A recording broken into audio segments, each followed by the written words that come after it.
Hello प्यारे बच्चों, आपका फिर से स्वागत है फिजिक्स वाला प्लेटफॉर्म पर। मैं सर्वेश कुमार दीक्षित आज आपके लिए लेके आया हूं क्या, एराइल हैलाइड एल्काइल हैलाइड, और साथ में क्या पढ़ेंगे, Fidel craft reaction. EAS last class में मैंने स्टार्ट कर दिया था, उसको सब कुछ समझा दिया था, उसमें बाकी सारी बातें बता दी थी, बस फिडेल क्राफ्ट रिएक्शन को रोक लिया था। तो आज हम लोग फिडेल क्राफ्ट रिएक्शन करेंगे और फिडेल क्राफ्ट रिएक्शन के बाद प्यारे बच्चों हम लोग किस टॉपिक पे चलेंगे, एल्काइल हैलाइड एराइल हैलाइड पे चलेंगे। ठीक है, तो चलो देखते हैं कैसे क्या करना है। अच्छा हाँ, एक और बात देखिए, एल्कीन और एल्काइन में मैंने रिडक्शन नहीं बताया है ना। एल्कीन और एल्काइन में रिडक्शन भी तो है, तो रिडक्शन नहीं बताया है क्योंकि सारा रिडक्शन मैं अल्कोहल में बताऊंगा एक साथ। पूरी ऑर्गेनिक का रिडक्शन अल्कोहल में एक साथ बताऊंगा, इसलिए टेंशन ना लें। ठीक है, पूरी ऑर्गेनिक का रिडक्शन एक साथ अल्कोहल में बताया जाएगा। उसमें क्या होगा, पहले चैप्टर से लेके लास्ट चैप्टर तक हो जाएगा, सारा रिडक्शन एक साथ बताया जाएगा। तो इसलिए टेंशन ना लें, मैंने एल्कीन और एल्काइन में रिडक्शन नहीं पढ़ाए हैं, वो हम लोग अल्कोहल वाले चैप्टर में कवर करेंगे। ठीक है, चलो टॉपिक को स्टार्ट करते हैं। देखो यार प्यारे बच्चों, आज हम लोगों की हेडिंग है Friedel craft reaction. Fidel craft reaction. Fidel craft reaction एक इंपॉर्टेंट रिएक्शन है, उसका रीजन है क्योंकि ये नेम रिएक्शन है। देखो यार सारे प्यारे बच्चों, आपको एक खास बात बता देता हूं। आप ये मान के चलो कि नेम रिएक्शन से एक या दो क्वेश्चन आते ही आते हैं पेपर में, तो नेम रिएक्शन पर विशेष ध्यान दें कि जो भी नेम रिएक्शन है उनको आप अच्छे से करें। क्यों? क्योंकि नेम रिएक्शन पर क्वेश्चन रहेगा ही रहेगा, तो इसलिए जरा ध्यान दीजिए। तो फिडेल क्राफ्ट रिएक्शन क्या होती है इसको बताता हूं। होता क्या है, जब आप बेंजीन की रिएक्शन कराते हो, जैसे देखो ये हमारा बेंजीन है, बेंजीन की रिएक्शन मैंने कराई एसाइल क्लोराइड से इन प्रेजेंस ऑफ AlCl3। ठीक है, इन प्रेजेंस ऑफ AlCl3, तो क्या होता है, ये बनता है इस तरह से, ये देखो ऐसा कंपाउंड बन जाता है। ठीक है, इसको क्या कहते हैं, एसाइलेशन, एल्काइलेशन कहते हैं। और जब बेंजीन की रिएक्शन हम इससे कराते हैं, पहले मैं आपको थोड़ा सा रिएक्शन लिख दूं, ये देखो ऐसे, तो बच्चों ये बनता है इस तरह से, ये जरा देखिए ऐसे। अब गौर से जरा समझिए कि करते क्या है। एक्चुअल में फिडेल क्राफ्ट रिएक्शन को हम लोग दो पार्ट में डिवाइड कर देते हैं। फिडेल क्राफ्ट रिएक्शन है ना, FCR को दो पार्ट में डिवाइड कर देते हैं। एक बोला जाता है Friedel Crafts alkylation. Friedel Crafts alkylation का मतलब होता है addition of alkyl group in benzene ring.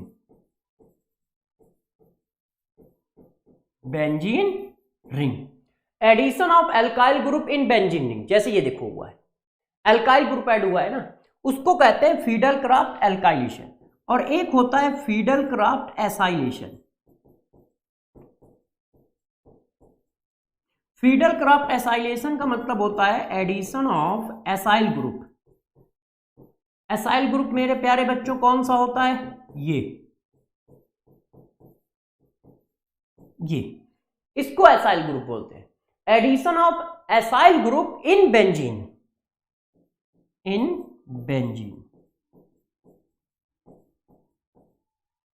तो ये देखो जरा, तो गौर से देखो, फिडेल क्राफ्ट रिएक्शन को हम दो पार्ट में डिवाइड कर देते हैं, एल्काइलेशन और एसाइलेशन। तो पहले हम एल्काइलेशन पढ़ेंगे, फिर हम एसाइलेशन पढ़ेंगे एक एक करके। एल्काइलेशन का मतलब क्या है, एडिशन ऑफ एल्काइल ग्रुप, ये देखो। और एसाइलेशन का मतलब क्या है, एडिशन ऑफ एसाइल ग्रुप, ये देखो। कैसे होता है, कैसे काम करता है, ये हमारा काम है सिखाना। जरा आप पहले ये समझ लो, ये बात आपकी क्लियर है कि एल्काइलेशन क्या है और एसाइलेशन क्या है। Friedel craft reaction aromatic substitution reaction है, काम क्या है, एल्काइलेशन। एल्काइलेशन का मतलब होता है एल्काइल ग्रुप का एडिशन, और एसाइलेशन का मतलब होता है एसाइल ग्रुप का एडिशन। तो चलो एक एक करके इन बातों को हम लोग डिस्कस करते हैं, ध्यान दीजिए। ठीक है, तो अब हम लोग डिस्कस करने जा रहे हैं फिडेल क्राफ्ट एल्काइलेशन। अब देखो, फिडेल क्राफ्ट एल्काइलेशन में क्या डिस्कस करना है, कैसे डिस्कस करना है, इस बात का डिस्कशन करते हैं। देखिए ये बेंजीन है, अब किसी बच्चे ने बेंजीन पर एल्काइल हैलाइड का अटैक करा दिया। अब यार सभी बच्चे जानते हैं कि यदि हम बेंजीन पर एल्काइल हैलाइड का अटैक कराएं ऐसे, इस तरह से, गौर समझना, बेंजीन पे मैंने एल्काइल हैलाइड का अटैक कराया, क्या ये रिएक्शन पॉसिबल है? क्यों? क्योंकि बेंजीन सिर्फ एरोमेटिक सब्स्टिट्यूशन रिएक्शन देती है। एरोमेटिक सब्स्टिट्यूशन रिएक्शन का मतलब क्या है? एरोमेटिक सब्स्टिट्यूशन रिएक्शन का मतलब मेरे प्यारे बच्चों इतना सा है कि उसमें इलेक्ट्रोफाइल ऐड होगा। अब इसमें इलेक्ट्रोफाइल कहां है? नहीं है। तो यदि हम एल्काइल हैलाइड की बेंजीन से रिएक्शन कराएं तो वो मना कर देगा, वो कहेगा भैया नो रिएक्शन। क्यों? इलेक्ट्रोफाइल मिसिंग है। ठीक है, इस पर डेल पॉजिटिव है, डेल निगेटिव है, मगर इस इलेक्ट्रोफाइल मिसिंग है। क्यों? क्योंकि यहां पर इलेक्ट्रोफाइल नहीं है। और यदि इलेक्ट्रोफाइल नहीं है तो रिएक्शन कैसे हो? पहला पॉइंट। मगर यदि इसी रिएक्शन में, जरा देखिएगा प्यारे बच्चों, इसी रिएक्शन में हम कुछ ऐसा ले लें जो इलेक्ट्रोफाइल जनरेट कर दे, जैसे AlCl3 eight 300 degree centigrade, temperature भी ज्यादा कर रखा है और इलेक्ट्रोफाइल जनरेट करने वाला भी ले लिया है, तो रिएक्शन हो जाएगी। कैसे हो जाएगी? देखो, ये हमारा एल्काइल हैलाइड है और ये AlCl3 है। AlCl3 क्या है? लेविस एसिड है। इसके पास क्या है? वैकेंट ऑर्बिटल होते हैं। तो इसने इलेक्ट्रॉन दिया और उसने वैकेंट ऑर्बिटल में इलेक्ट्रॉन रख लिए और इस तरह से ये इलेक्ट्रोफाइल जनरेट कर दिया। देखो प्यारे बच्चों, अब आपके पास पूरा बड़ा सा इलेक्ट्रोफाइल आ रहा है। ये देखिए, कटायन, कार्बोकटायन आ रहा है। इलेक्ट्रोफाइल कौन है यहां पे? कार्बोकटायन है। इलेक्ट्रोफाइल कौन है? कार्बोकटायन है। और कार्बोकटायन एक खतरनाक इलेक्ट्रोफाइल होता है, ये सभी बच्चों को पता है। तो यार ये कार्बोकटायन एक इलेक्ट्रोफाइल है। अब इलेक्ट्रोफाइल जनरेट हो गया, रिएक्शन हो जाएगी। कार्बोकटायन इलेक्ट्रोफाइल कहां लगेगा? बेंजीन में, चाहे जहां लगा दो। क्यों? क्योंकि सभी बच्चों को पता है कि बेंजीन की सारी लोकेशन सेम है और उनका नॉमेनक्लेचर सेम है। बेंजीन में सभी जगह पे इलेक्ट्रॉन डेंसिटी सेम है, सभी जगह पे सेम अमाउंट में इलेक्ट्रॉन क्लाउड है, तो चाहे जहां लगा दो। जब कोई ग्रुप आ जाता है तो सभी जगह पे इलेक्ट्रॉन क्लाउड सेम नहीं रहता है, अलग अलग रहता है, तो ये बोला जाता है यहां लगाओ वहां लगाओ। मगर यदि हम बेंजीन की बात करते हैं तो बेंजीन में इलेक्ट्रॉन डेंसिटी सेम है, तो चाहे जहां लगा दो। ठीक है, तो ये देखो आ गया। तो एल्काइलेशन तभी पॉसिबल है जब यहां पर कोई रेजेंट पड़ा हो। यदि प्यारे बच्चों रेजेंट ना डाल के डायरेक्ट एल्काइल हैलाइड से रिएक्शन कराओगे तो रिएक्शन नहीं होगी। पहला पॉइंट तो ये है, रिएक्शन नहीं होगी। ठीक है, पहला पॉइंट तो ये है। इतनी बात समझ गए? अब जरा देखो यार, हमारे पास बन क्या रहा है? कार्बोकटायन। जो इलेक्ट्रोफाइल है वो कौन है? कार्बोकटायन है। और कार्बोकटायन तो अपने में रीअरेंजमेंट भी करता है। यदि मैं ये रिएक्शन ऐसे लिखूं, नेक्स्ट नंबर एग्जांपल, तो जरा बताओ आप क्या बनाना पसंद करोगे? गौर से देखिएगा। मेरा मन कर रहा है कि मेरा मन प्यारे बच्चों कर रहा है कि मैं जो है आइसोप्रोपाइल अल्कोहल बनाऊं। एक मिनट, ये देखो ऐसे, और ये रिएक्शन करा दिया। अब आप बताओ आप क्या बनाओगे? मैंने ये लिया है आइसोब्यूटाइल अल्कोहल। मैं बनाना आइसोब्यूटाइल अल्कोहल चाहता हूं, मगर क्या आइसोब्यूटाइल अल्कोहल मेरे पास बन के आ पाएगा? नहीं आ पाएगा। क्यों नहीं आएगा? हमारे पास बन के आएगा ये टर्सरी ब्यूटाइल अल्कोहल। ऐसे।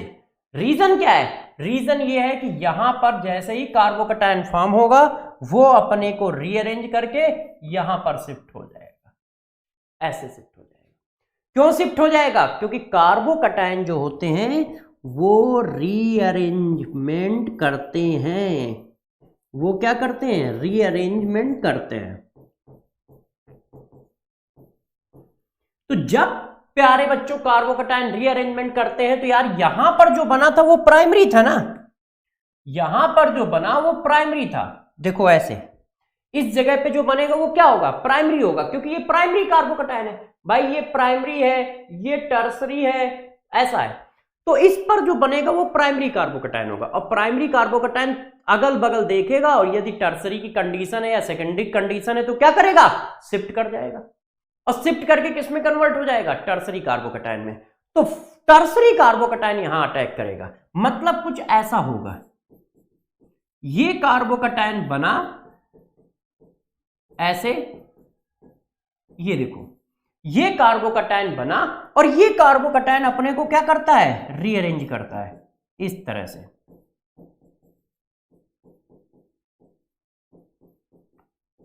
इस तरह से, और ये अटैक करेगा यहां, और बनेगा क्या, इस तरह का।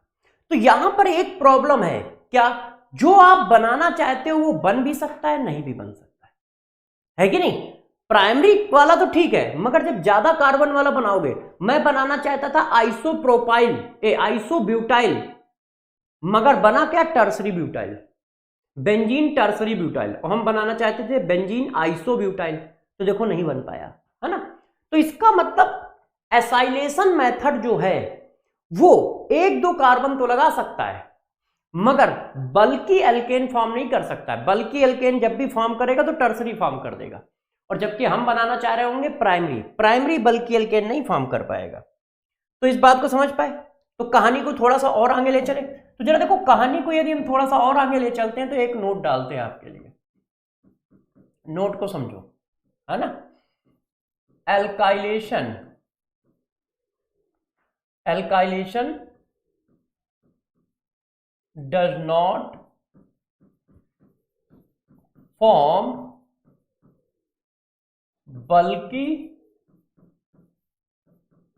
primary alkane। वो बल्कि प्राइमरी एल्केन नहीं फॉर्म कर पाएगा। क्या बल्कि प्राइमरी एल्केन कर दो, क्यों, क्योंकि वो अपने को रीअरेंज कर लेगा, वो अपने को रीअरेंज कर लेगा। तो इसमें बाई प्रोडक्ट आने के चांसेस ज्यादा है। आप कोई बल्कि एल्केन नहीं बना सकते। बल्कि प्राइमरी एल्केन मतलब branch alkane, branch primary alkane, क्योंकि ब्रांच प्राइमरी एल्केन बनाने में वो क्या करता है, अपने को रीअरेंज करा लेता है।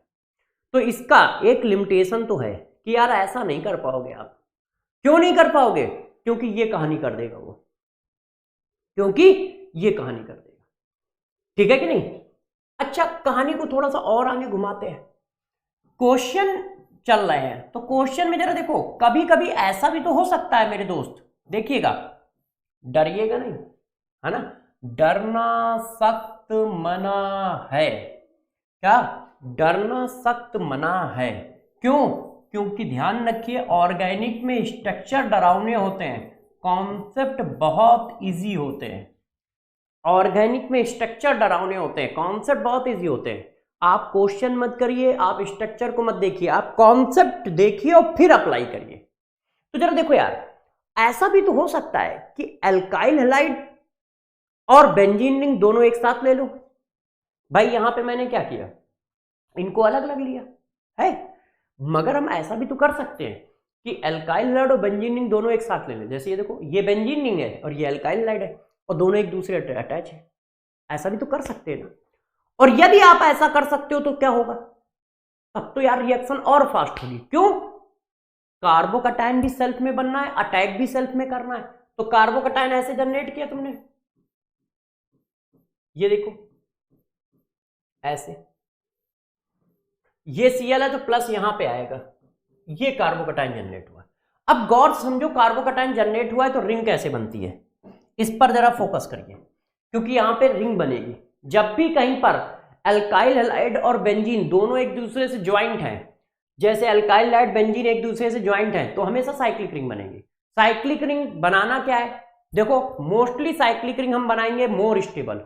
हमारी कोशिश होगी जो साइक्लिक रिंग बने 6 मेंबर बने, 6 मेंबर की ना बना पाए, देखो हमारी कोशिश है 6 मेंबर बने, ठीक है। 6 मेंबर की ना बना पाए तो 5 मेंबर बनाए, 5 मेंबर की ना बना पाए तो 4 मेंबर बनाए।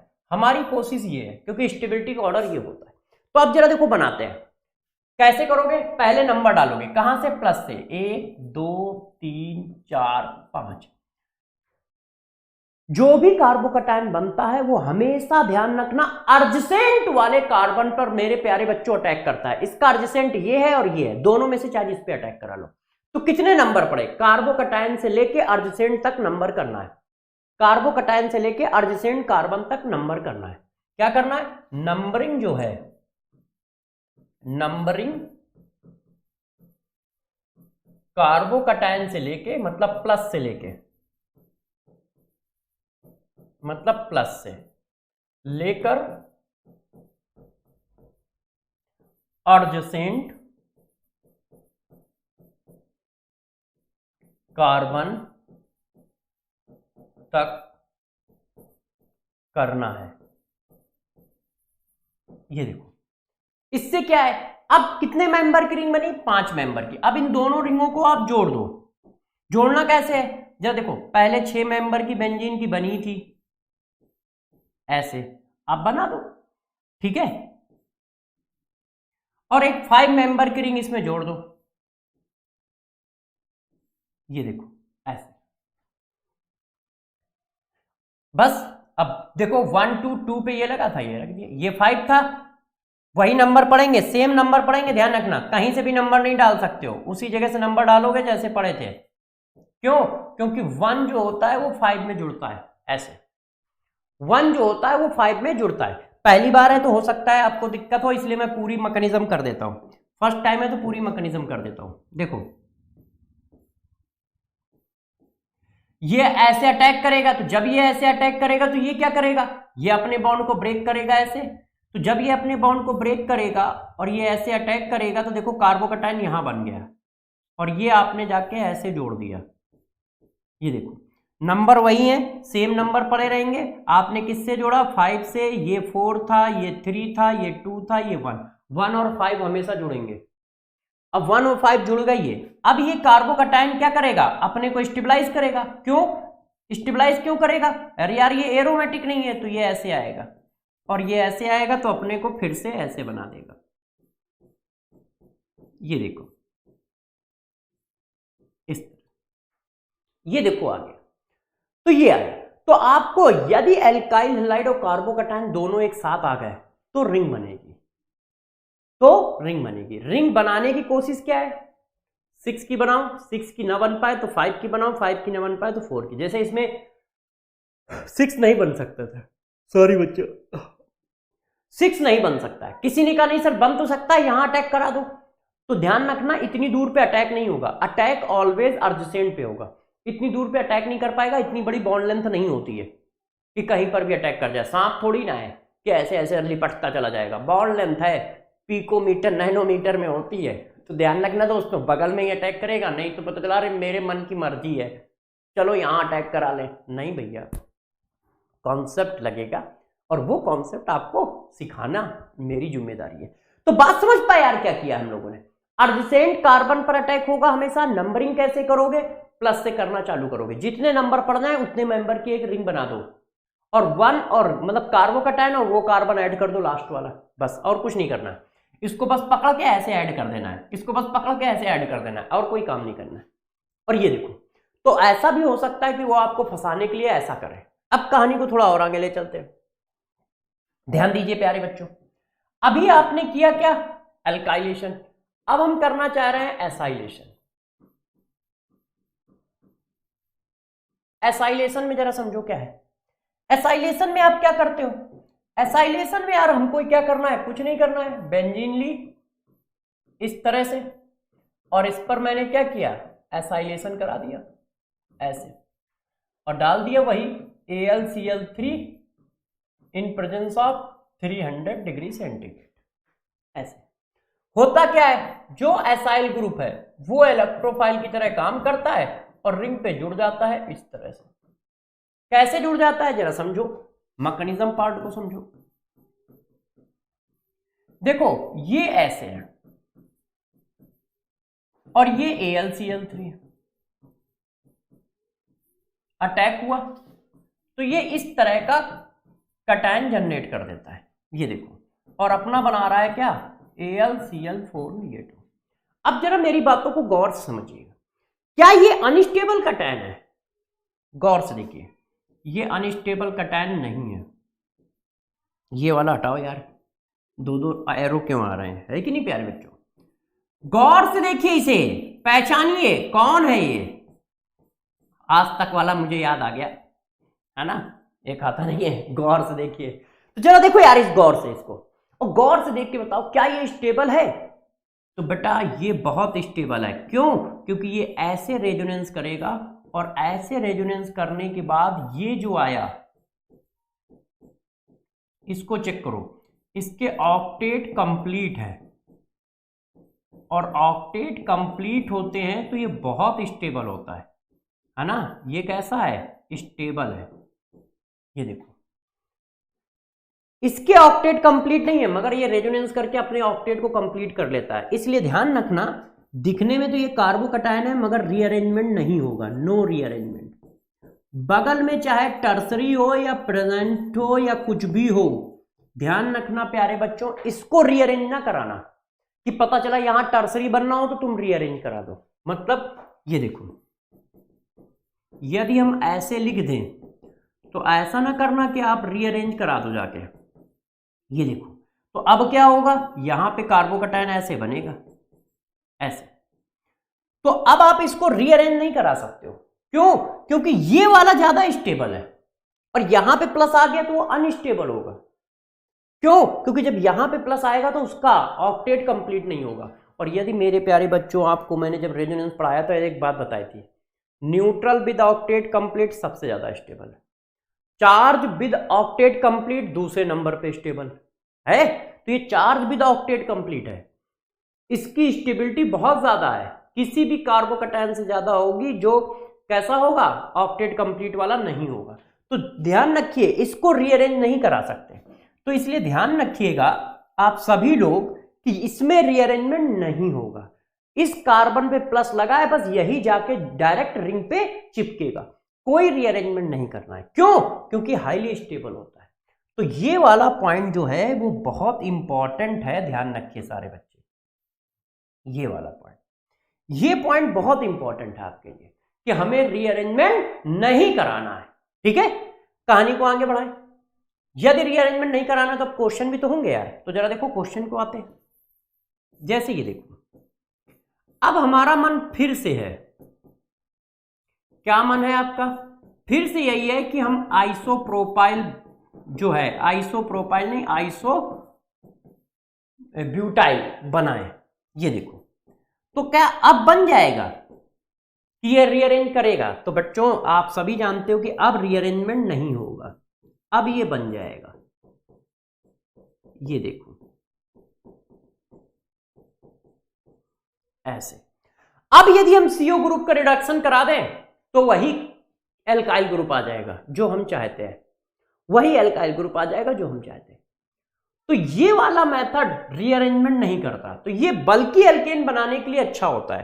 क्यों अच्छा होता है? अब फर्दर रिएक्शन करा दोगे भाई, जैसे हम इसको क्या करें, ये जो आया इसका हमने रिडक्शन करा दिया ऐसे, एक मिनट, ये आया था, देखिए प्यारे बच्चों, आपने ये बनाया था मेरे लिए,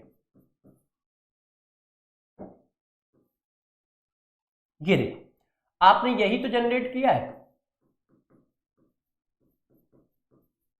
अब यदि हम इसका रिडक्शन करा दें, वो बात अलग है कि अभी मैंने रिडक्शन पढ़ाया नहीं है, मगर आई थिंक इतना रिडक्शन तो सबको ही आता होगा कि मेटल की प्रेजेंस में रिडक्शन कराएं तो CO ग्रुप अल्कोहल में चेंज हो जाता है। मगर हमें एल्केन बनाना है तो मेटल की प्रेजेंस में ना करा के किसकी प्रेजेंस में करा दो, क्लेमेंसन रिडक्शन करा दो, ZnHg की प्रेजेंस में।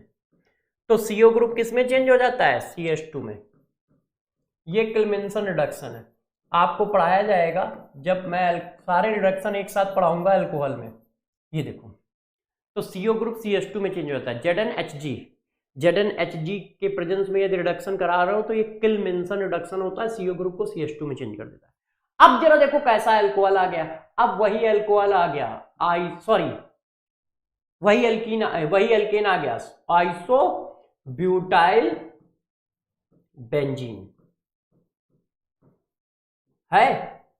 मगर उस मेथड से हम नहीं बना पा रहे थे। क्यों? क्योंकि कार्बोकटायन बनता था, रीअरेंज हो जाता था। एसाइल ग्रुप में हम ऐसा कर सकते हैं, बस एक स्टेप एक्स्ट्रा यूज करना पड़ेगा। हम क्या करेंगे, उसका रिडक्शन करा देंगे। तो बल्कि प्राइमरी एल्केन यहां पर बनाए जा सकते हैं बेंजीन के साथ आसानी से, क्योंकि इसमें रीअरेंजमेंट नहीं होता है। क्यों नहीं होता है? क्योंकि वो कार्बोकैटायन जो बनता है बहुत स्टेबल होता है ना। तो यहां पर हम रिडक्शन कर देंगे, ये आ जाएगा। तो अब हमारे पास एक और चीज हो सकती है, हो सकता है कि एसाइल ग्रुप और बेंजीन रिंग दोनों एक साथ दिए हो, हम अलग अलग दे ही ना, है कि नहीं भाई? ये भी तो पॉसिबिलिटी है कि हम ऐसा कोई दे दें। देखिए प्यारे बच्चों, ऐसा दे दें, ये देखो। अब जरा बताओ क्या होगा? यहां पे क्या है, एसाइल ग्रुप और बेंजीन रिंग दोनों एक दूसरे में ज्वाइंट है। और जब प्यारे बच्चों एसाइल ग्रुप और बेंजीन रिंग दोनों एक दूसरे में ज्वाइंट होंगे तो हमें अलग से अल्काइल हाइड्राइड की क्यों जरूरत पड़ेगी, एसाइल ग्रुप की क्यों जरूरत पड़ेगी? वो सीधा कार्बोकैटायन बनाएगा और वो कार्बोकैटायन रिंग में ऐड हो जाएगा। ये देखो, ये कार्बोकैटायन आ गया। अब ये कहां ऐड होगा? वही कॉन्सेप्ट है, इसलिए अब इस बार बताएंगे नहीं। नंबर डालो 1 2 3 4 5। बस आपको क्या करना है, 5 मेंबर की रिंग बना लेनी है। तो आपने क्या किया, एक 5 मेंबर की रिंग बना ली बगल में ऐसे। अब जहां पर जो नंबर पड़ा था वहीं पे वो नंबर डाल दो। ये क्या था 5, ये क्या था 4, ये क्या था 3, ये क्या था 2, ये क्या था 1। अब जो जिससे लगा है लगा दो। 3 पे क्या लगा है, एक मिथाइल लगा है, लगा दिया। एक मिनट, 3 पे क्या था, एक मिथाइल, लगा दिया। ये मिथाइली ग्रुप तो है ना। अब 1 पे क्या है, 1 पे सीओ है, सीओ लगा दो ऐसे। आंसर आ गया, आंसर आ गया। बात समझ पाए कैसे किया भाई? वही रूल लगाया, कैटायन से नंबरिंग की। कहां तक करोगे, अर्जेसेंट तक करोगे, 1 2 3 4 5। बस इसको पकड़ के इससे जोड़ दिया, इसको पकड़ के लाओ इससे जोड़ दो, बस और कुछ नहीं करना है। इसको पकड़ के लाओ इससे जोड़ दो, ये जुड़ गया, ये प्लस लगा है। मतलब समझ पाए हो ना यार? ये पता नहीं क्या बना दिया मैंने, अब यही नहीं समझ पा रहा, जोड़ा है, काटा है, क्या किया है ना। तो बच्चों को समझ में आए इसलिए इसको रफ करके अच्छे से लिखते हैं। इसको पकड़ के इसको जोड़ दो ऐसे, और ये आ जाएगा। बस और कुछ नहीं करना है। पकड़ा यहां से ऐसे, ऐसे चिपका दिया, पकड़ा यहां से ऐसे, ऐसे चिपका दिया अर्जेसेंट पे, इस तरह से करना। तो ये देखो आ गया हमारा। तो अब आप एक बात समझ गए हो कि यार यदि हमारे पास टर्सरी एल्केन बनाना है तो हम एसाइलेशन को प्रीफर करेंगे। तो भैया ये बात नोट डाल के लिख लो, है ना। क्या? Formation of primary, formation of primary बल्कि एल्केन, प्राइमरी बल्कि एल्केन फॉर्म, प्राइमरी बल्कि एल्केन फॉर्म प्राइमरी बल्कि एल्केन फॉर्म बाय एसाइलेशन। यदि हमें कहीं प्राइमरी बल्कि एल्केन बनाना है प्यारे बच्चों तो हम एसाइलेशन करना प्रीफर करेंगे। क्यों करना प्रीफर करेंगे? क्योंकि उसमें रीअरेंजमेंट नहीं होता है, फिर हम उसको रिड्यूस कर देंगे यार, फिर हम उसका क्या कर देंगे, रिडक्शन कर देंगे, बन जाएगा। तो प्राइमरी बल्कि एल्केन बनाना है तो हम क्या करेंगे, एसाइलेशन को प्रीफर करेंगे। अब कहानी में एक और बड़ा ट्विस्ट है, इस बात को जरा समझो। फीडल क्राफ्ट रिएक्शन कौन नहीं देता है? फिनॉल। सब्स्टिट्यूशन वाले की बात कर रहे हैं हम। फिनॉल रिएक्शन नहीं देगा, एनिलीन रिएक्शन नहीं देगा, सॉरी,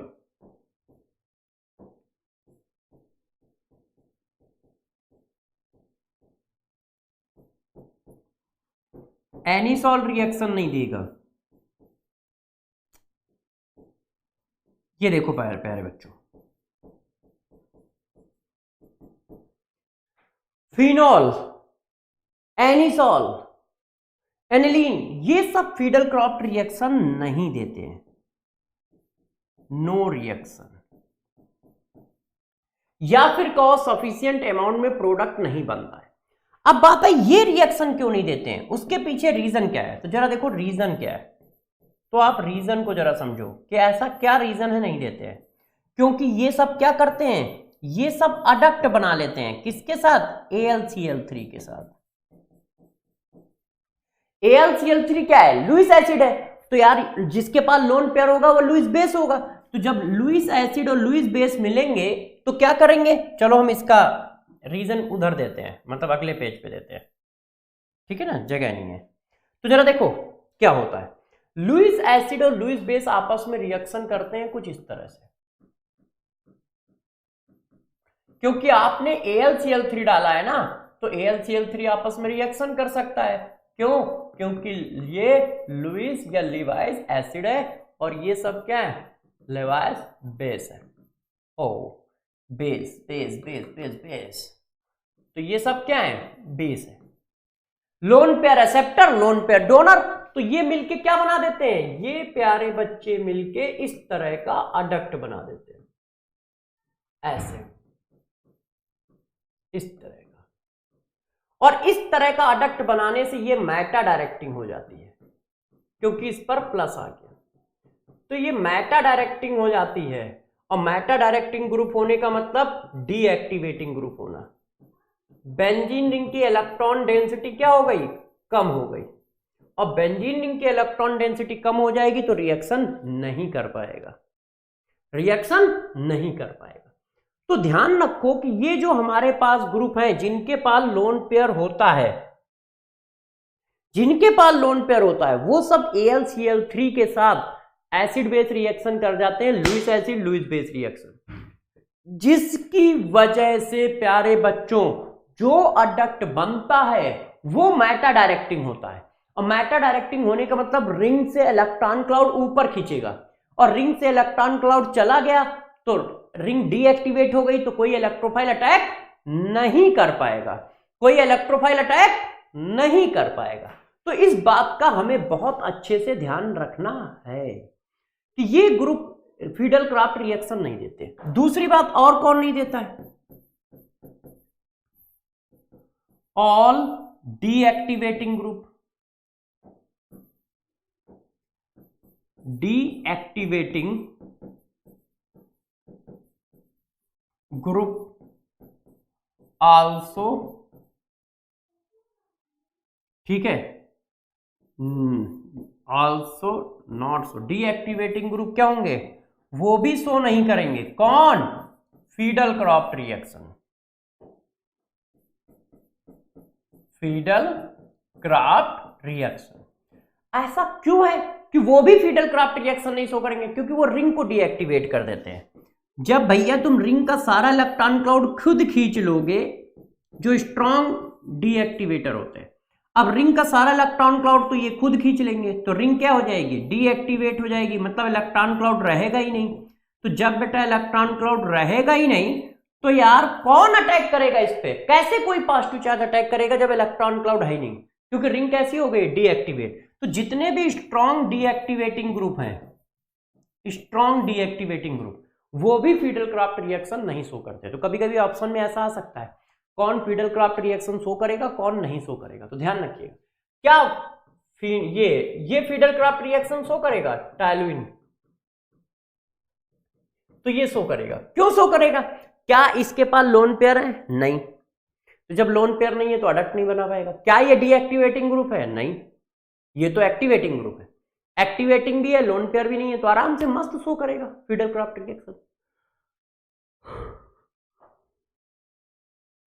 सॉरी बच्चों, बात समझ पा रहे हो कैसे क्या हो रहा है, किस तरह से हम चीजों को करेंगे।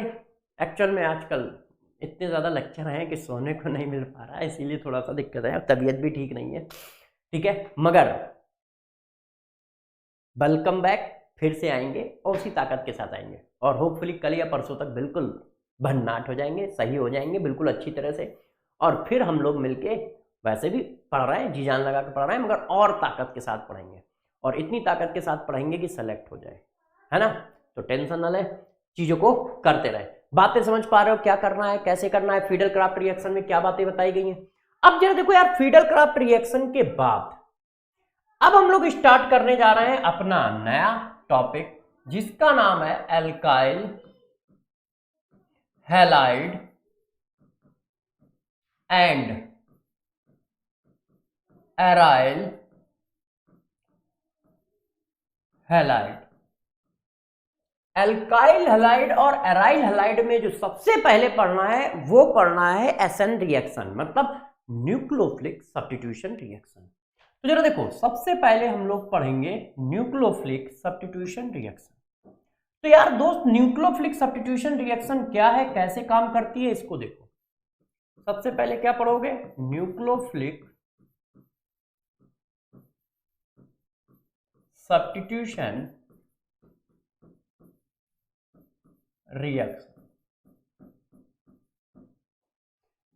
न्यूक्लियोफिलिक सब्स्टिट्यूशन रिएक्शन क्या होती है, कैसे काम करती है, इस बात को हम लोग एक एक करके डिस्कस करेंगे, ठीक है, कि कहां पर क्या करना है, कहां पर क्या नहीं करना है। तो पहले न्यूक्लियोफिलिक सब्स्टिट्यूशन रिएक्शन का मतलब समझो, ठीक, कि न्यूक्लियोफिलिक सब्स्टिट्यूशन रिएक्शन हम किसको बोलेंगे, किसको नहीं बोलेंगे।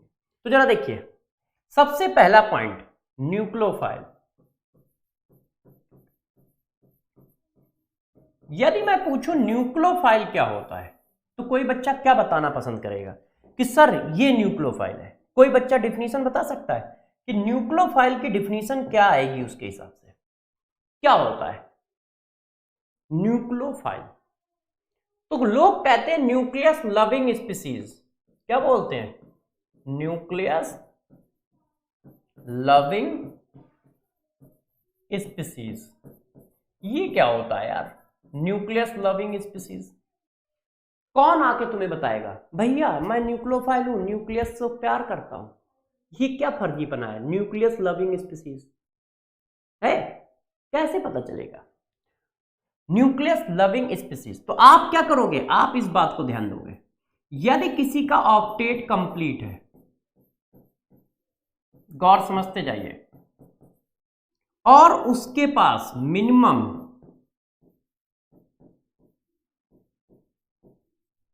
एक लोन पेयर है, क्या, यदि किसी का ऑक्टेट कंप्लीट है और उसके पास मिनिमम एक लोन पेयर है, तो वो न्यूक्लियोफाइल की तरह काम कर सकता है।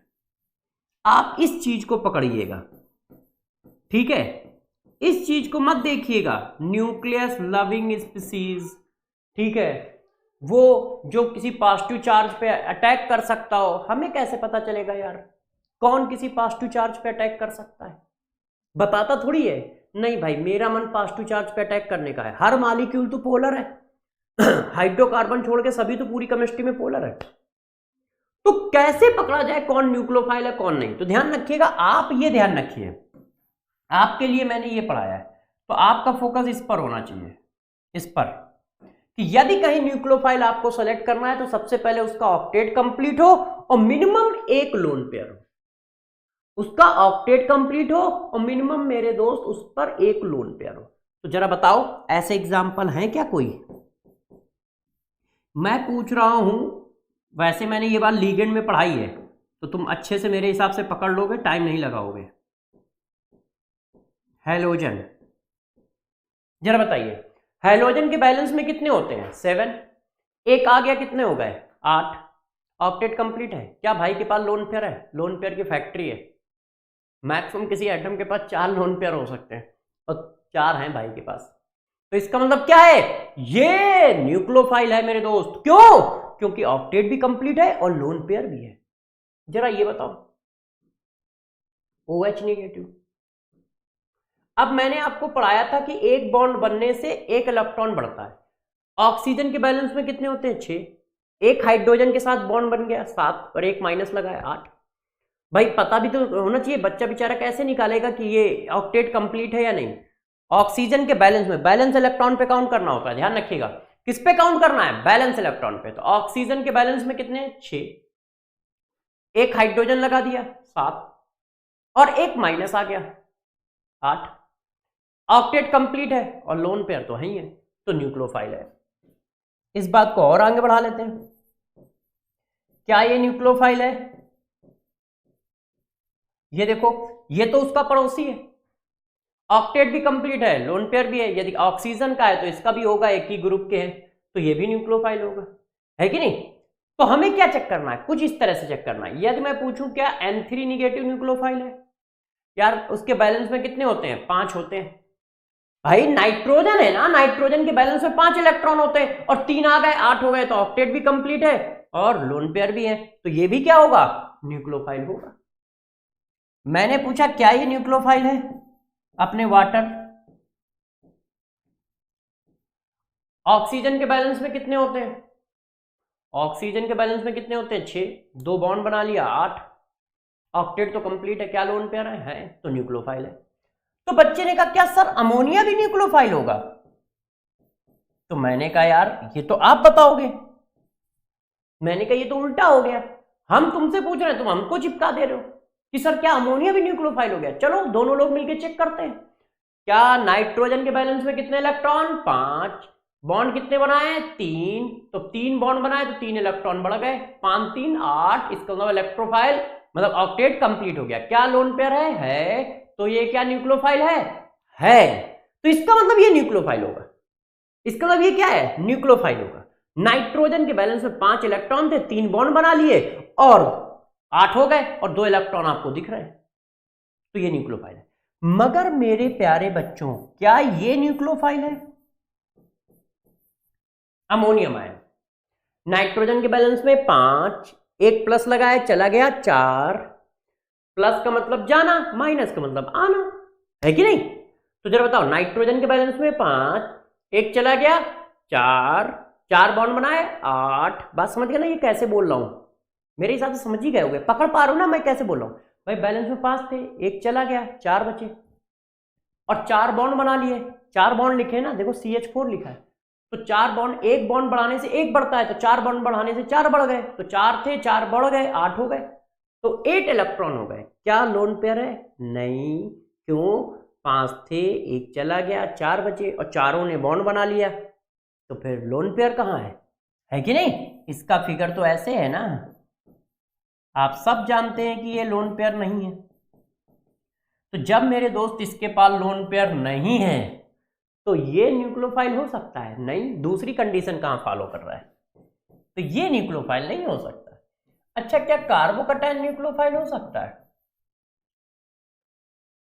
नहीं, ये भी न्यूक्लियोफाइल नहीं हो सकता। भाई का तो ऑक्टेट ही कंप्लीट नहीं है, 6 इलेक्ट्रॉन है।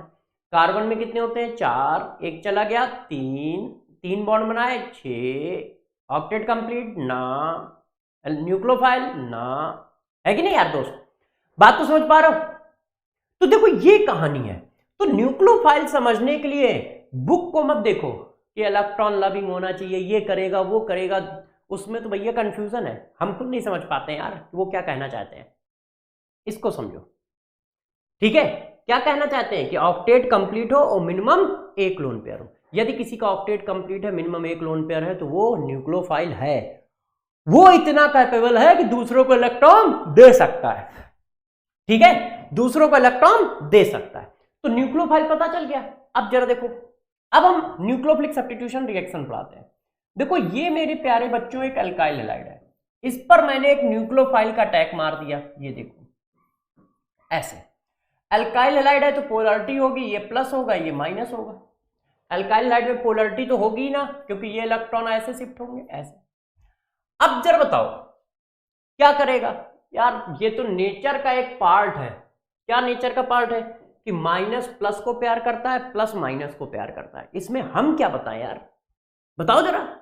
ये तो नेचर में होता है, अपोजिट पोल एक दूसरे को अट्रैक्ट करते हैं, ठीक है? तो जरा बताओ क्या होगा? तो यार ये क्या होगा? बैक से अटैक मारेगा, और जब बैक से अटैक मारेगा तो ये ऐसा होगा। सॉरी, यहां पर एक थोड़ी सी दिक्कत आ गई। अभी बैक से अटैक, कहां गया भाई रफ करने वाला? ये देखो, अभी रुक जाइए बैक से अटैक के लिए, है ना? ये देखो ऐसे आया, तो अब माइनस प्लस को अटैक करता है, प्लस माइनस को अटैक करता है, तो ये इसको बाहर कर देता है और अपना खुद लग जाता है। और ये देखो ऐसे, ये चीज आई। क्यों? माइनस ने प्लस पे अटैक किया तो कार्बन की वैलेंसी 5 तो हो नहीं जाएगी, तो ये क्या हुआ, x बाहर चला गया। मगर जरा गौर से समझो, इस काम को करने के दो तरीके थे, है ना। इस काम को मतलब रिएक्शन को करने के दो मेथड थे। कौन कौन दो मेथड, जरा समझिए। किसी ने कहा कि यार आपको क्या करना है, R पे OH लगाना है, तो आप ऐसे भी तो लगा सकते हो। देखो पहले ये क्या करें, X को निकाल दें ऐसे, और फिर आप आराम से OH लगा लो ऐसे। मेथड नंबर 1 है कि नहीं। दूसरों ने कहा सर ऐसा भी हो सकता है कि क्या करें, ये लगा रहे और ये इस पर पीछे से जाए, अटैक मारे, तो ये अपना बॉन्ड ब्रेक कर दे। मतलब ये इधर से बॉन्ड बनाता चला जा रहा है और ये इधर से बॉन्ड ब्रेक करता चला जा रहा है और ये आ जाए। ऐसा भी तो पॉसिबल है भाई। पॉसिबिलिटी ढूंढनी है ना, मैथ्स पढ़ो, फिजिक्स पढ़ो, केमिस्ट्री क्यों पढ़ो यार। देखो भाई, एक्स को रिप्लेस करके OH लाना है, कितने मेथड है। एक्स को रिप्लेस करके OH लाना है, एक मेथड ये, एक पॉसिबिलिटी ये कि भैया पहले हम एक्स को निकाल दें फिर OH को चिपका लें, ये देखो। और दूसरा मेथड ये कि दोनों काम एक साथ करो, OH पीछे से बॉन्ड बना रहा हो, एक्स आगे से निकल रहा हो। है, किसी ने कहा सर एक और मेथड तो है। हमने कहा कौन सा। उसने कहा सर पहले OH बॉन्ड बना ले और फिर एक्स निकले। मैंने कहा भाई ऐसा मत करना, ऐसा करने से कार्बन की वैलेंसी 5 हो जाएगी। 5 वैलेंसी कार्बन नहीं हजम कर पाता है, उसके पास वैकेंट ऑर्बिटल नहीं है, रो देता है कि ना भैया 5 नहीं हजम कर पाएंगे। तो बात समझ रहे हो।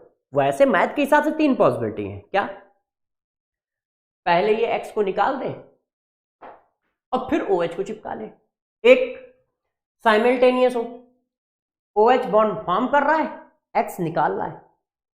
एक पहले OH जाके बॉन्ड फॉर्म कर ले, और जब OH इससे पहले बॉन्ड फॉर्म कर लेगा तो बैलेंसी 5 हो जाएगी ना, और बाद में एक्स निकले। तो ये मैथ के हिसाब से ठीक है, केमिस्ट्री के हिसाब से ठीक नहीं है। केमिस्ट्री वाले सर मना कर देते हैं, है ना। केमिस्ट्री वाले सर कहते हैं नहीं सर ऐसा तो दिक्कत हो जाएगी यार, कार्बन की बैलेंसी 5 कैसे कर दोगे यार। है कोई पैसे थोड़ी ना कि बैंक में डाले तो थोड़े से डबल हो गए या कुछ बढ़ गए हैं। वैसे भी हम लोग गरीब आदमी। तो जरा देखो यार, इस बात को समझ पाए ना कि सिर्फ 2 ही पॉसिबिलिटी है। क्या, एक ऐसा कि पहले क्या करे, R X को निकाल दे, कार्बोकैटायन बना ले और फिर OH अटैक कर जाए। दूसरी पॉसिबिलिटी क्या है, दोनों काम साइमल्टेनियस हो जाए। तो भैया 2 अलग अलग पॉसिबिलिटी के 2 अलग अलग नाम रखने पड़ते हैं।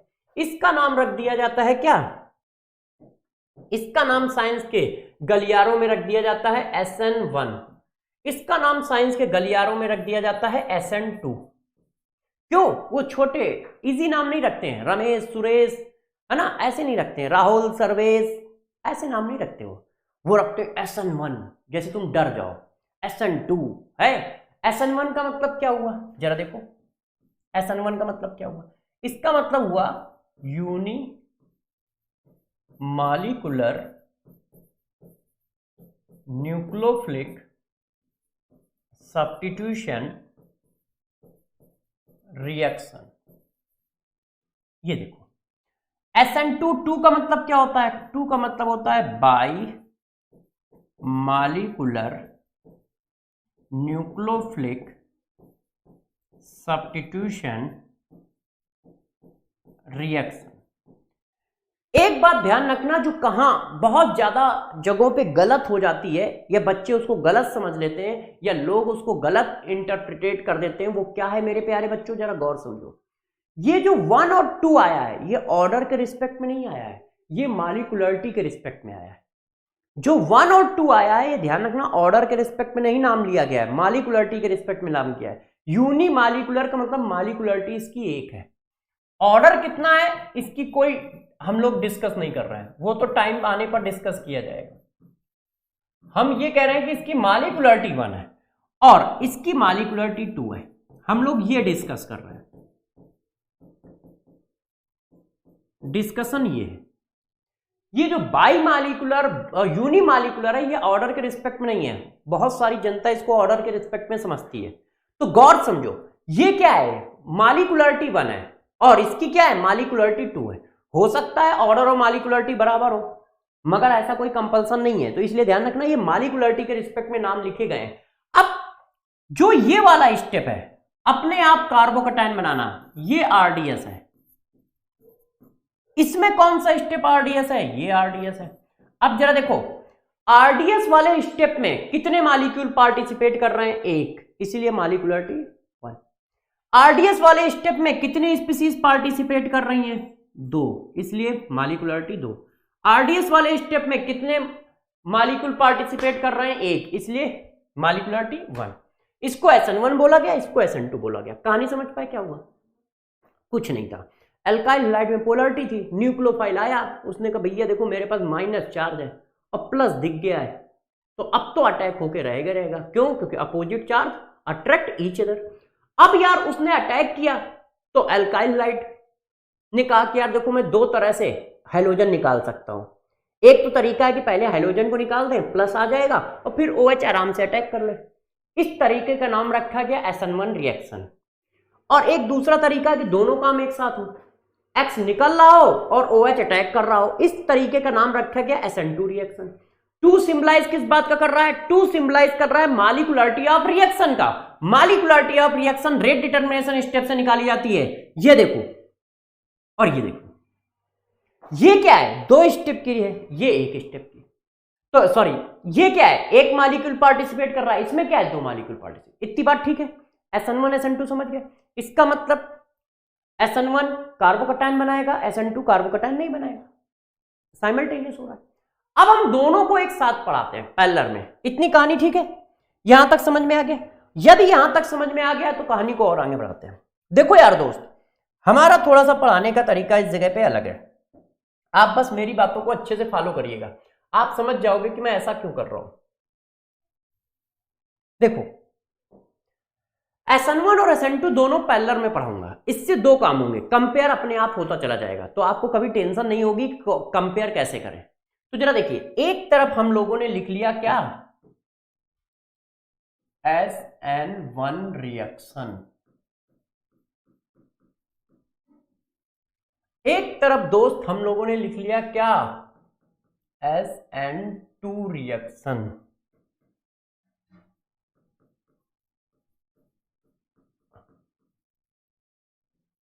SN2 reaction, SN1 reaction.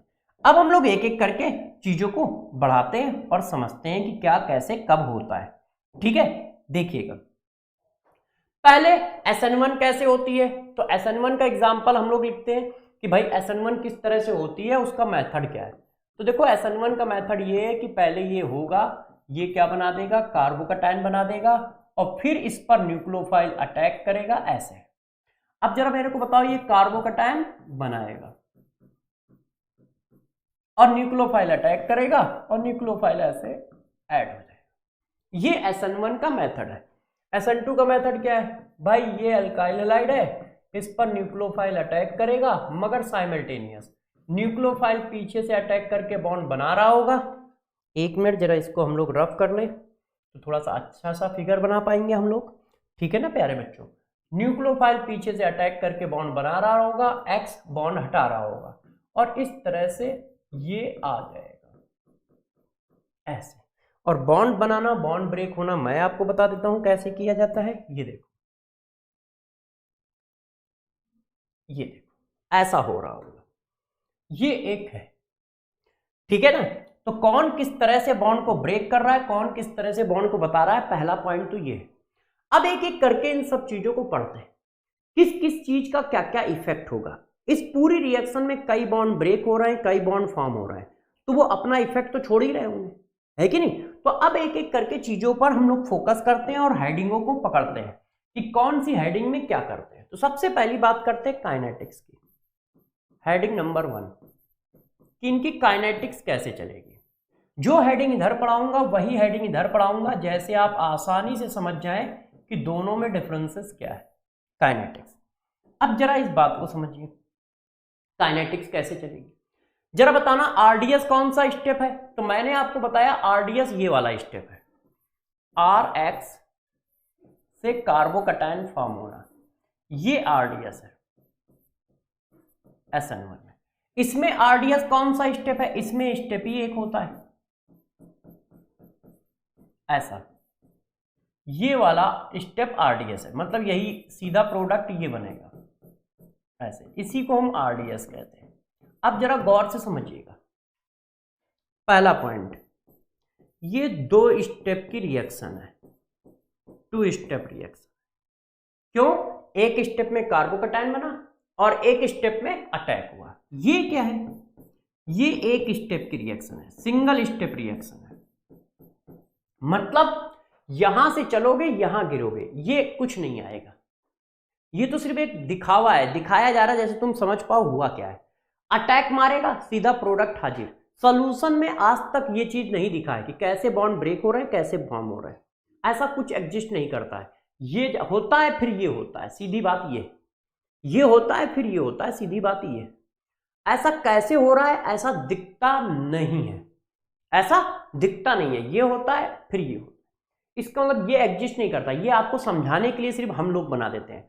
ऐसा फिगर जो आपको समझाने के लिए सिर्फ बनाया जाए, उसी को कहा जाता है क्या? उसी को क्या कहा जाता है? Transition state. तो इसमें आती है ट्रांजिशन स्टेट। ट्रांजिशन का मतलब होता है ऐसा फिगर जो हाइपोथेटिकल फिगर हो, वो सॉल्यूशन में एग्जिस्ट ना करता हो। तो यहां पे आती है TS। TS mean transition state.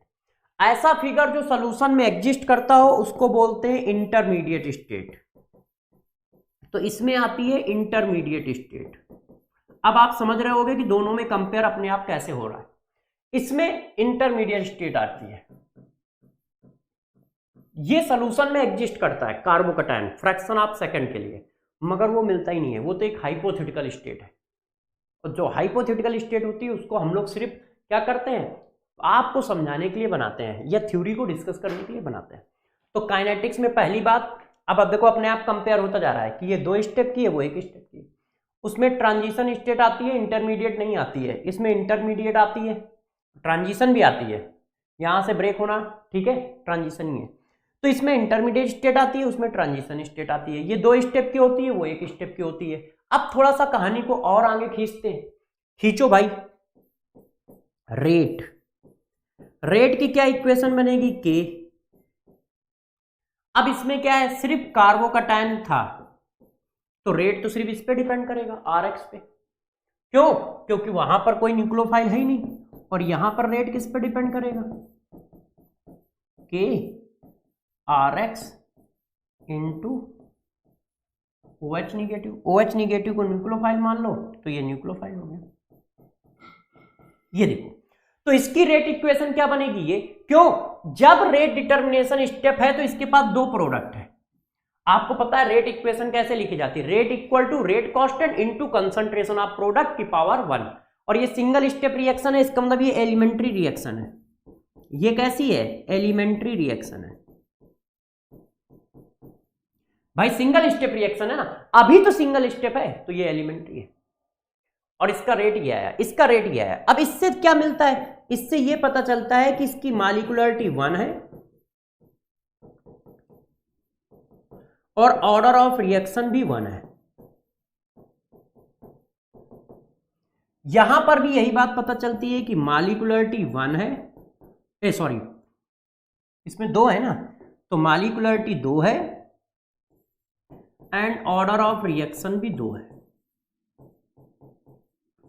In general. क्यों? यहां पावर 1 लिखा है, यहां भी पावर 1 लिखा है, और यहां पावर ऑफ 1 लिखा है। तो जरा देखो, इसी वजह से लोग कंफ्यूज रहते हैं। मॉलिक्यूलरिटी होता है टर्म, उसको ऑर्डर समझते हैं और ऑर्डर बोल देते हैं, और इत्तेफाक की बात है वो सही भी होता है, गलत बोला हुआ भी कभी कभी सही होता है। उसका रीजन है क्योंकि दोनों सेम है।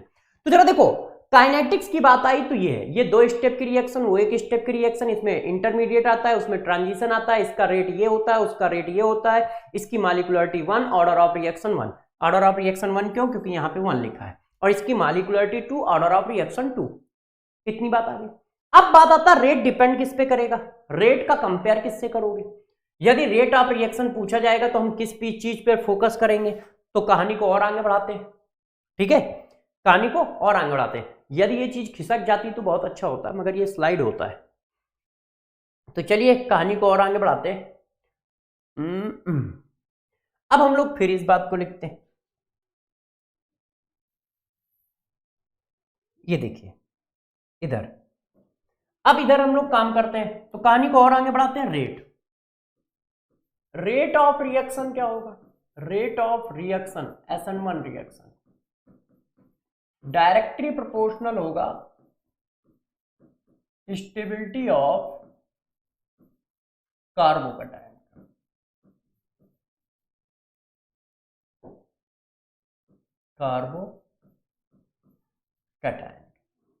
जितना ज्यादा कार्बोकैटायन का स्टेबल होगा उतना ज्यादा रेट होगा। क्यों? क्योंकि बन क्या रहा है? बन कार्बोकैटायन रहा है ना, यही वाला स्टेप क्या है? RDS। तो जितना ज्यादा स्टेबल होगा बहुत तेजी से रिएक्शन होगी। तो स्टेबिलिटी कार्बोकैटायन पे डिपेंड करेगी, मतलब रेट, जितना ज्यादा रेट वो। अब इसमें रेट किस पर डिपेंड करेगा? रेट ऑफ SN2 रिएक्शन किस पर डिपेंड करेगा? बल्कनेस। बल्कनेस जितनी कम होगी SN2 उतना फास्ट होगा, SN2 उतना फास्ट होगा। क्यों? बल्कनेस कम होगी तो बैक से तुम आसानी से अटैक मार पाओगे ना। भाई यहां पर यदि कोई बल्कि चीज लगी है ऐसे,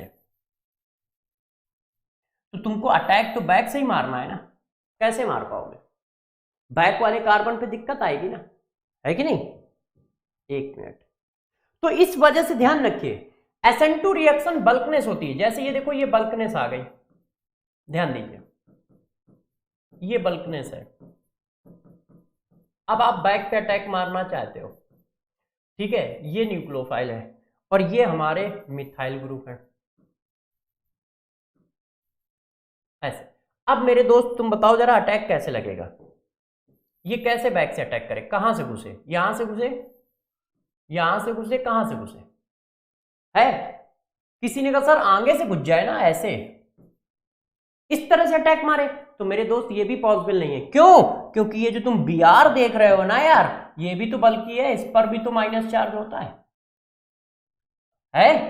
तो ये अटैक कैसे कर पाएगा? ना तो ये पॉसिबल है, ना ये पॉसिबल है, ना ये पॉसिबल है। तो SN2 रिएक्शन तभी हो पाएगी जब बल्कनेस कम हो। अब इसके हिसाब से ऑर्डर क्या बनेगा? तो मेरे सारे प्यारे बच्चे जानते हैं कि ऑर्डर क्या बनेगा। भाई सिंपल सी बात है, प्राइमरी कार्बोकैटायन से ज्यादा SN1 का रेट लिख रहा हूं।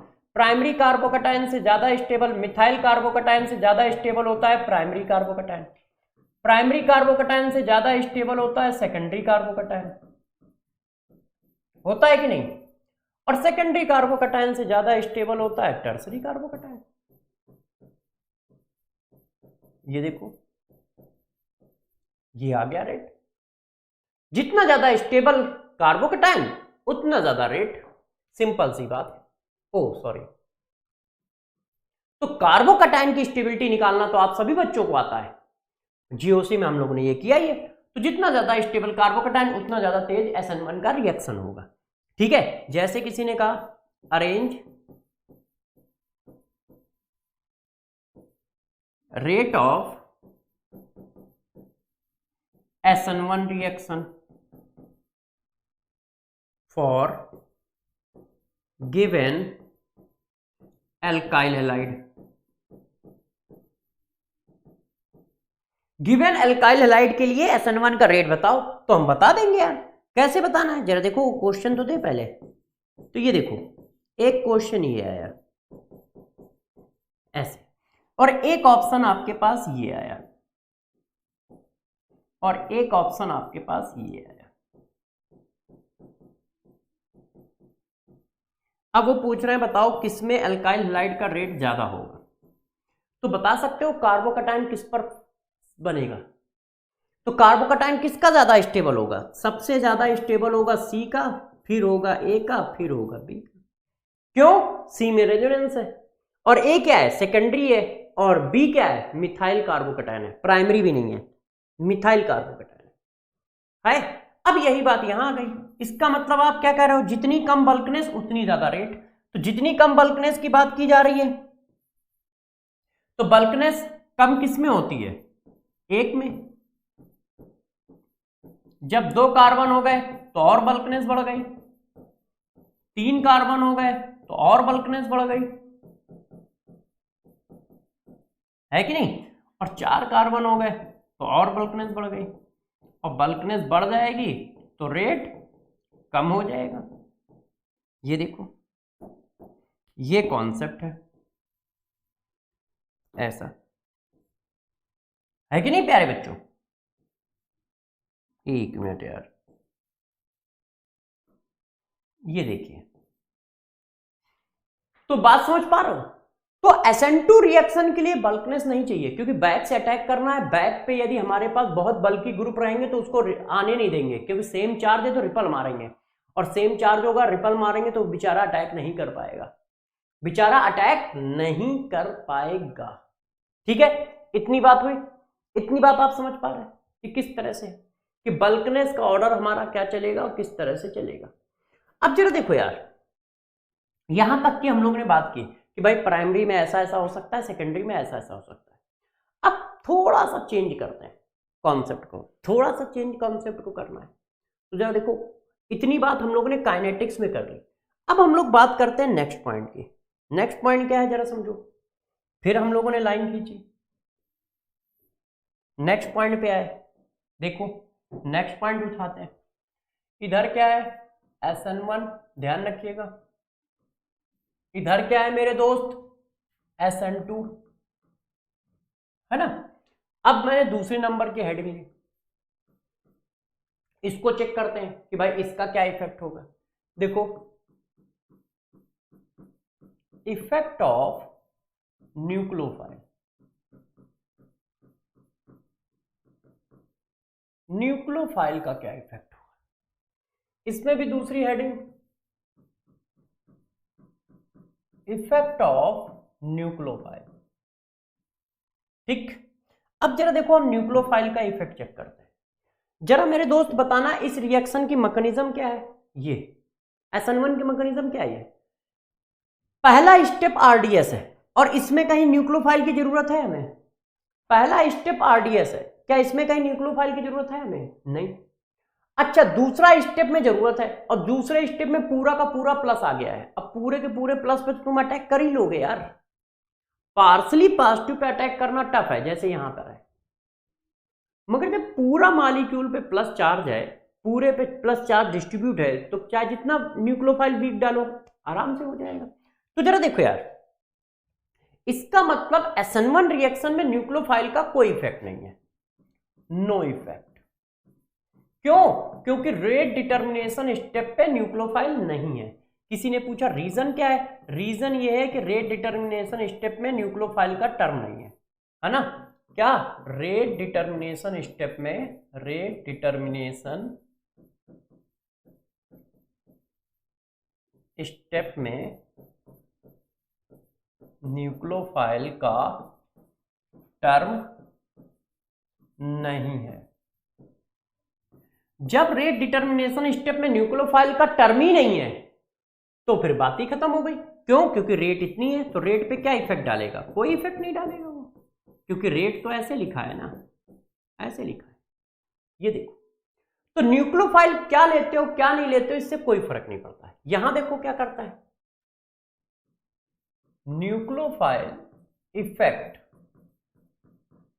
Rate of reaction. यहां पर न्यूक्लियोफाइल रिएक्शन के रेट को कम धीमा चालू स्टार्ट कर सकता है। किसी ने कहा ऐसा क्यों, क्योंकि जो रेट डिटर्मिनेशन स्टेप है उसमें न्यूक्लियोफाइल इन्वॉल्व है। ये वाला स्टेप RDS है, एक ही स्टेप है जब ये ऐसे अटैक होता है। यदि न्यूक्लियोफाइल की चार्ज डेंसिटी ज्यादा होगी तो इलेक्ट्रोस्टैटिक्स फोर्स ज्यादा होगा ना। ये देखो भाई, वो माइनस है, वो प्लस है, वो माइनस है। तो यदि न्यूक्लियोफाइल की चार्ज डेंसिटी ज्यादा होगी तो इलेक्ट्रोस्टैटिक्स फोर्स ज्यादा होगा, इलेक्ट्रोस्टैटिक्स फोर्स ज्यादा होगा तो रिएक्शन फास्ट होगी, रिएक्शन फास्ट होगी। तो न्यूक्लियोफाइल रेट पर इफेक्ट करता है, किसमें, SN2 में। और कैसे करता है, तो रेट जो होता है डायरेक्टली प्रोपोर्शनल होता है स्ट्रेंथ ऑफ न्यूक्लियोफाइल। जितनी ज्यादा न्यूक्लियोफाइल की स्ट्रेंथ होगी उतनी तेजी से अटैक करेगा। ये देखो, ऐसी बात कही जा रही है। किसी ने कहा यार स्ट्रेंथ कैसे पकड़ोगे, तो जरा देखो स्ट्रेंथ कैसे पकड़ोगे। Strength of nucleophile directly proportional basic strength.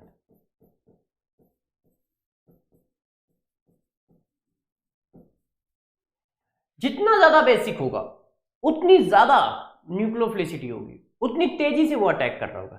मगर ये रूल हमेशा अप्लीकेबल नहीं होता, इसलिए इसको ना लिखो, मैं दूसरा लिखता हूं। एक मिनट, है ना, नहीं तो क्या होगा, कहीं नहीं लगेगा तो तुम फंस जाओगे। देखो इसको ये याद रखो, left to right nucleophilicity increase करती है, न्यूक्लियोफिलिसिटी डिक्रीज करती है। गौर समझिएगा, पहला point, left to right nucleophilicity decrease करती है, मतलब ये सबसे स्ट्रॉन्ग न्यूक्लियोफाइल होगा। फिर इसके बाद एन, ये होगा, फिर इसके बाद ये होगा, फिर इसके बाद ये होगा। ये कहा जा रहा है लेफ्ट टू राइट न्यूक्लियोफिलिसिटी क्या है, डिक्रीज करती है। न्यूक्लियोफाइल की स्ट्रेंथ क्या है, डिक्रीज करती है। Down the group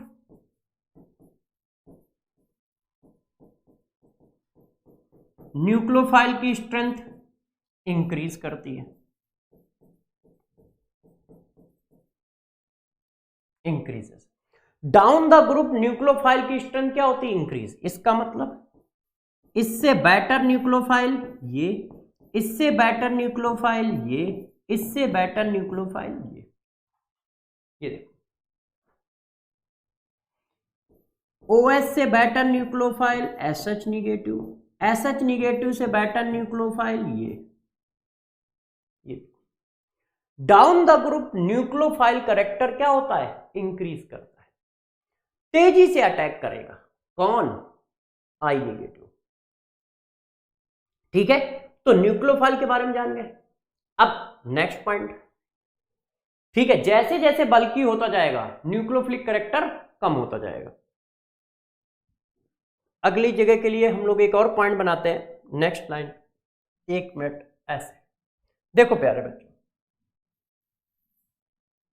third number का पॉइंट, ये SN2 है, ठीक है। न्यूक्लियोफिलिसिटी जो होगी वो बल्कनेस ऑफ आयन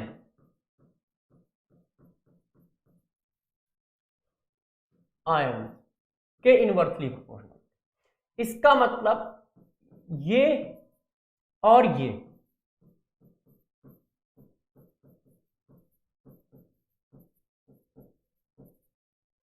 इसमें बेटर न्यूक्लियोफाइल ये माना जाएगा। ऐसा क्यों, ऐसा इसलिए कि यार रिपल्सन आ जाएगा ना, और रिपल्सन आ जाएगा तो अटैक कैसे कर पाएगा।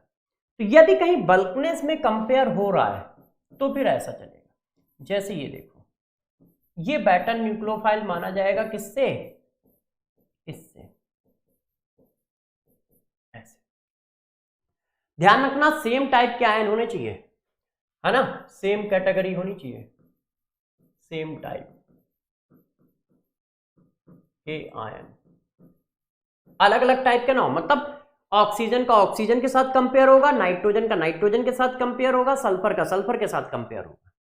तो जरा देखिए, हम लोग क्या कर रहे थे, इफेक्ट ऑफ न्यूक्लियोफाइल कर रहे थे। इसका मतलब यहां तो न्यूक्लियोफाइल का कोई इफेक्ट ही नहीं पड़ना है, किसमें, SN1 में, उसमें पढ़ना है। मतलब यदि किसी ने मेरे से क्वेश्चन पूछ लिया, गौर से देखिएगा, मैंने आपको ये क्वेश्चन पूछा है, देखिए अच्छे से, ये लगा है, मैंने कहा इस रिएक्शन का रेट बताओ, इस रिएक्शन का रेट R1 है, और एक ये रिएक्शन है,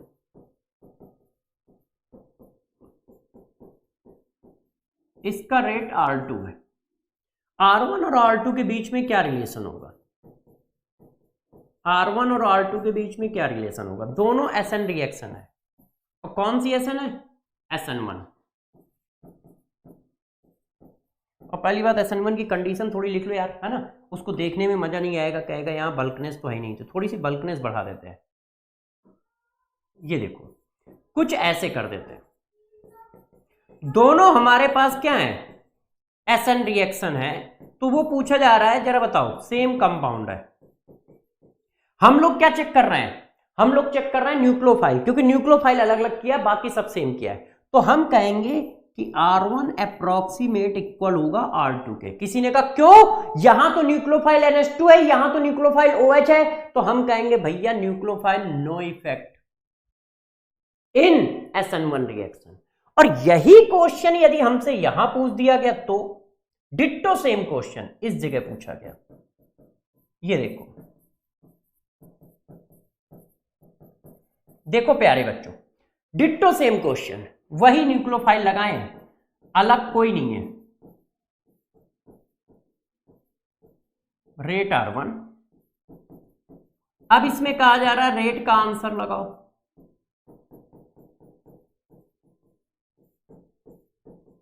SN2 रेट R2, A और B रिलेशन चाहिए, तो आप क्या बताओगे? तो हम साफ साफ बता देंगे कि R1 का रेट R2 से ज्यादा होगा। क्यों? क्योंकि SN2 रिएक्शन चल रही है और SN2 रिएक्शन में न्यूक्लियोफाइल इफेक्ट करता है। तो जब SN2 रिएक्शन होगी तो न्यूक्लियोफाइल इफेक्ट करेगा, और ये न्यूक्लियोफाइल इफेक्ट करेगा तो वो रेट को क्या करेगा? चेंज कर देगा। कैसे चेंज कर देगा? ऐसे चेंज कर देगा, क्योंकि rate of reaction strength of nucleophile के डायरेक्टली प्रोपोर्शनल आएगी, इस तरह से। ये देखो, तो ये क्या करेगा? रेट को चेंज कर देगा। तो इस बात को हम लोगों को जानना बहुत जरूरी है। तो जरा देखो, अभी तक 2 हेडिंग हम लोगों ने चिपकाई हैं। अब आपको समझ में आ गया होगा कि इस तरह से पढ़ाने से हमें आराम कितना है। इस तरह के पढ़ाने से तुम्हें कंफ्यूजन नहीं आएगा। जैसे बच्चों को SN1 SN2 में कंफ्यूजन बहुत भरा होता है, यहां कोई कंफ्यूजन नहीं है। क्यों? साफ साफ दिख रहा है, ये 2 स्टेप की है, ये 1 स्टेप की है। एक स्टेप जब ट्रांजिशन स्टेट आई है, क्योंकि 2 स्टेप की है, एक स्टेप में कोई इंटरमीडिएट स्टेट आई है, क्योंकि 1 स्टेप की है, 2 स्टेप में उल्टा बोल दिया, ये 2 स्टेप की है इसलिए इसमें इंटरमीडिएट आई है, और ये 1 स्टेप की है इसलिए ट्रांजिशन आई है।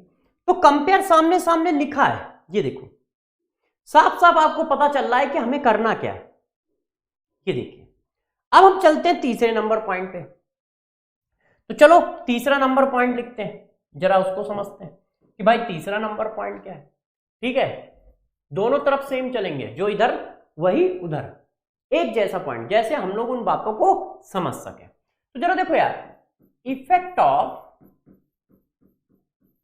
सॉल्वेंट, जो सॉल्वेंट लिया जाता है क्या वो भी कोई इफेक्ट करता है कि वो कोई इफेक्ट नहीं करता है? तो मैंने कहा नहीं, करता तो है, जो सॉल्वेंट लेते हो वो इफेक्ट करता है। तो उन्होंने कहा कैसे करता है? तो मैंने कहा देखो अभी पढ़ा देते हैं कैसे करता है। तो गौर समझो, सॉल्वेंट 2 तरह के होते हैं। पहले सॉल्वेंट के बारे में तो बता दे, इफेक्ट तो बाद में बताएंगे।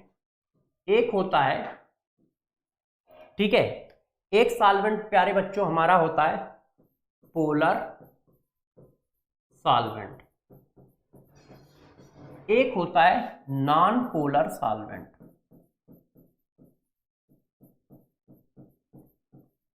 ऐसे पहले तो सॉल्वेंट की 2 कैटेगरी है, एक पोलर एक non polar. Non polar solvent उसको कहते हैं जिसका डाइपोल मूवमेंट 0 हो या लगभग 0 हो। ऐसे सॉल्वेंट क्या होते हैं? ऐसे सॉल्वेंट होंगे हमारे हाइड्रोकार्बन, इनका डाइपोल देखो 0 होता है, CCl4, इनका डाइपोल 0 होता है, CH2 एसेट्रा, इन सब का डाइपोल 0 है। ये सब नॉन पोलर सॉल्वेंट की कैटेगरी में काउंट होते हैं। अब पोलर सॉल्वेंट वो होंगे जिनका डाइपोल 0 ना हो। अब ये फर्दर 2 क्लास में डिवाइड हो जाते हैं। कौन से? पोलर प्रोटिक सॉल्वेंट, दूसरा पोलर अप्रोटिक सॉल्वेंट। ऐसे ये फर्दर 2 क्लास में डिवाइड हो जाते हैं। अब ये 2 क्लास क्या है फर्दर, जरा इनको समझिएगा अच्छे से कि दोनों पोलर तो हैं, ये भी पोलर है ये भी पोलर है, मगर डिफरेंस किस बात का है? देखो, यदि किसी सॉल्वेंट के पास O से अटैच सल्फर से अटैच बॉन्ड है, नाइट्रोजन से अटैच बॉन्ड है, तो वो शायद पोलर प्रोटिक सॉल्वेंट में काउंट होते हैं। क्यों? क्योंकि वो प्रोटॉन रिलीज कर सकते हैं। मतलब जनरली हाइड्रोजन बॉन्डिंग करने वाले सॉल्वेंट, FON से अटैच सॉल्वेंट, FON से अटैच सॉल्वेंट हमारे क्या होंगे? पोलर प्रोटिक सॉल्वेंट होंगे। या ऐसे जिनके पास इस तरह का बॉन्ड है वो हमारे पोलर प्रोटिक सॉल्वेंट है। ये क्या होंगे? पोलर तो होंगे मगर इनके पास इस तरह का बॉन्ड नहीं होगा। एब्सेंस ऑफ OH NH, ठीक है, HF बॉन्ड। सिंपल फॉर्म में आप चाहें तो लिख सकते हैं कि जो हाइड्रोजन बॉन्डिंग करते हैं वो पोलर प्रोटिक सॉल्वेंट है, जो हाइड्रोजन बॉन्डिंग नहीं करते वो पोलर एप्रोटिक सॉल्वेंट है। पोलर दोनों है क्योंकि पोलर के अंदर है। तो जरा गौर से समझो, हमारे पास दो टाइप के सॉल्वेंट है, ठीक है। सॉल्वेंट दो तरह के होते हैं, polar solvent, non polar solvent. Non polar solvent से अपना कोई लेने देने नहीं है, उनका डाइपोल 0 होता है और उनकी अपने को जरूरत भी नहीं है। पोलर सॉल्वेंट फर्दर दो पार्ट में डिवाइड हो जाते हैं, polar protic solvent, polar aprotic solvent. अब जिनके पास हाइड्रोजन बॉन्डिंग वाली कंडीशन है वो हमारे पोलर प्रोटिक सॉल्वेंट है, और जिनके पास हाइड्रोजन बॉन्डिंग वाली कंडीशन नहीं है वो हमारे पास पोलर एप्रोटिक सॉल्वेंट है। कैसे? तो जरा देखो, थोड़ा सा बताते हैं, ध्यान दीजिए जरा इस बात को। हमने फिर एक और लाइन खींची ऐसे, इस तरफ क्या चल रहा है? SN1, इस तरफ क्या चल रहा है? SN2। इस तरफ कौन सी हेडिंग चल रही है? हेडिंग नंबर कौन सी थी यार, जरा बताना बच्चों? Third, effect of solvent. तो यहां पर थर्ड हेडिंग है, इफेक्ट ऑफ सॉल्वेंट।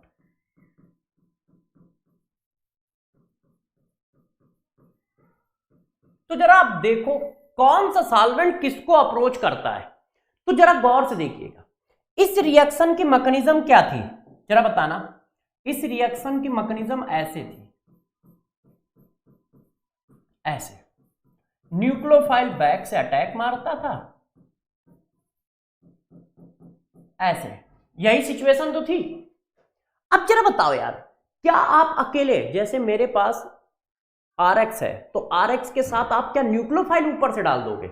भाई ये देखो मेरे पास अल्काइल हैलाइड रखा हुआ है, ध्यान दीजिएगा, ये हमारे पास अल्काइल हैलाइड है, ठीक। अब आप क्या करोगे? अल्काइल हैलाइड पे जाके OH आयन डाल दोगे? ऐसा पॉसिबल है? नहीं। क्यों? क्योंकि भैया कोई आयन नहीं होता है, आयन के साथ काउंटर आयन जरूर होता है।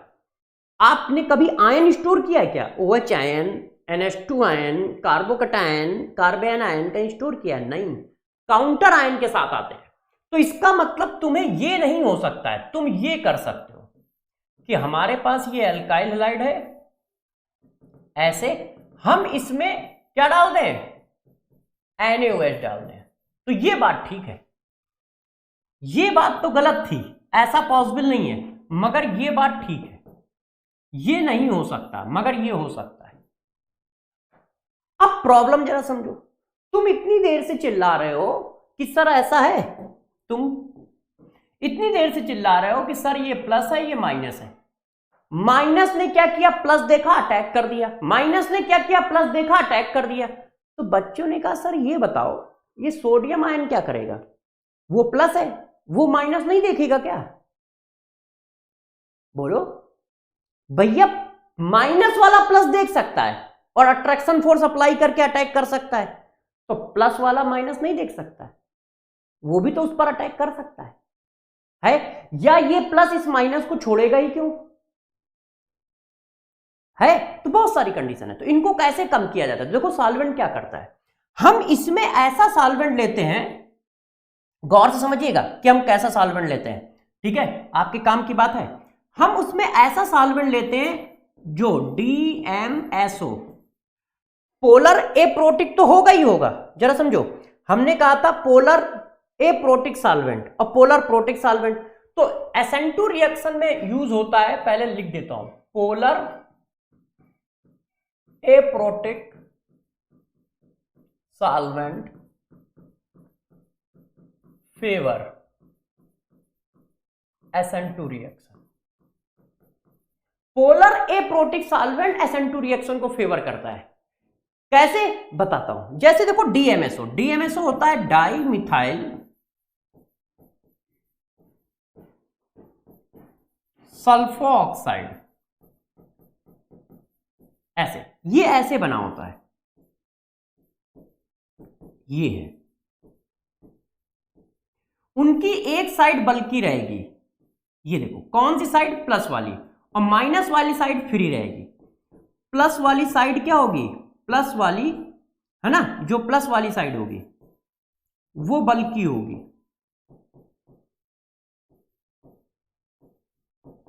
और माइनस वाली साइड फ्री रहेगी, फ्री है। जितने भी पोलर एप्रोटिक सॉल्वेंट होंगे कुछ इस कैटेगरी के होंगे। ऐसा क्यों होगा, क्योंकि ये क्या करते हैं, अपनी माइनस वाली साइड से कैटायन को पकड़ लेते हैं, ये देखो जैसे ये।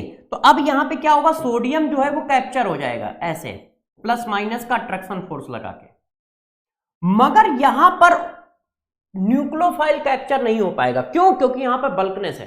तो बल्कनेस होने की वजह से निगेटिव चार्ज यहां नहीं आ पाएगा, तो वो आसानी से यहां पर अटैक कर पाएगा। बात समझ पाए, हम पॉजिटिव साइड में बल्कि रखेंगे और निगेटिव साइड में फ्री रखेंगे, तो वो क्या करता है, जो न्यूक्लियोफाइल के साथ कैटायन आता है उसको सॉल्वेंट पकड़ लेता है, होल्ड कर लेता है। क्यों, क्योंकि सॉल्वेंट तुमने ऐसा तैयार किया है जिसका निगेटिव पार्ट फ्री है, पॉजिटिव पार्ट बल्कि है। तो जैसे ही न्यूक्लियोफाइल और उसका कैटायन गिरा तो कैटायन को तो वो होल्ड कर लेता है और न्यूक्लियोफाइल को नहीं कर पाता। क्यों नहीं कर पाता, क्योंकि प्लस वाला साइड बल्कि है, तो न्यूक्लियोफाइल इतना पहुंच ही नहीं पाता है कि अट्रैक्शन फोर्स लगा सके। तो न्यूक्लियोफाइल फ्री है, खुला है। अब वो बिल्कुल खुला है, तो खुला है तो क्या करता है, आराम से जाके एल्काइल लाइट पे बैक पे अटैक कर पाता है, आराम से जाके एल्काइल लाइट पे बैक पे अटैक कर पाता है। क्यों, क्योंकि कार्बोकैटायन सॉरी ये जो इसका कैटायन है उसको पकड़ लिया गया है। नहीं तो कैटायन काम बिगाड़ देता। कैसे बिगाड़ देता, एक तो इसको खुद ना जाने देता न्यूक्लियोफाइल को, दूसरी बात है अपना खुद इसके चारों ओर मड़ला रहा होता, तो बेचारा OH आयन कैसे जाके अटैक करता। तो रिएक्शन की फिजिबिलिटी को बढ़ाने के लिए यूज किया जाता है polar aprotic solvent.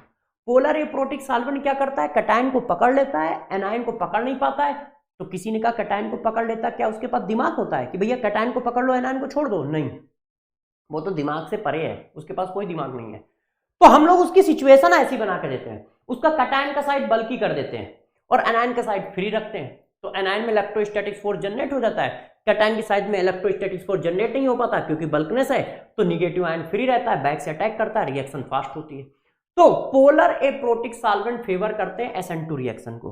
Polar aprotic solvent ऐसे होते हैं, जैसे DMSO है, इसी तरह एसीटोन है, एसीटोन भी तो इसी कैटेगरी का है, चेक करो, है डाइमिथाइल, ये देखो सल्फो ऑक्साइड हुआ, ठीक है, एसीटोन हुआ। अब इधर आ जाओ, इधर क्या करना है, इधर रिएक्शन की मैकेनिज्म कैसे चल रही है, ऐसे चल रही है, ऐसे। मतलब पहले क्या हो रहा है, कार्बोकैटायन बनना है, तो यार कार्बोकैटायन बनते समय किसी का अटैक नहीं होना चाहिए, है। इसका मतलब यहां पे एनायन कैटायन दोनों को पकड़ना है। क्यों, एनायन कैटायन दोनों यदि यहां जाके अटैक कर जाएंगे तो प्लस कैसे बनाएगा, इस बॉन्ड को ब्रेक करने के लिए टाइम लगेगा ना यार, अपने आप बॉन्ड ब्रेक होना है। तो अपने आप बॉन्ड ब्रेक होना है, इसका मतलब न्यूक्लियोफाइल भी इसके आसपास ना जा पाए और इलेक्ट्रोफाइल भी ना जा पाए, तो दोनों को पकड़ के रखना है। तो कौन रखता है, सॉल्वेंट। कैसा, polar protic solvent. Polar protic solvent क्या करता है, उनको पकड़ के रखता है। कैसे, इस पे प्लस है, इस पे माइनस है। न्यूक्लियोफाइल को कौन अट्रैक्ट करेगा, ये। इलेक्ट्रोफाइल को कौन अट्रैक्ट करेगा, ये जो इसका कैटायन है। तो सॉल्यूशन इनको क्या करता है, पकड़ के रखता है दोनों को, और ये आराम से अपना बॉन्ड ब्रेक कर पाता है, ऐसे। तो SN1 रिएक्शन को कौन फेवर करता है, SN1 रिएक्शन को फेवर करता है, फेवर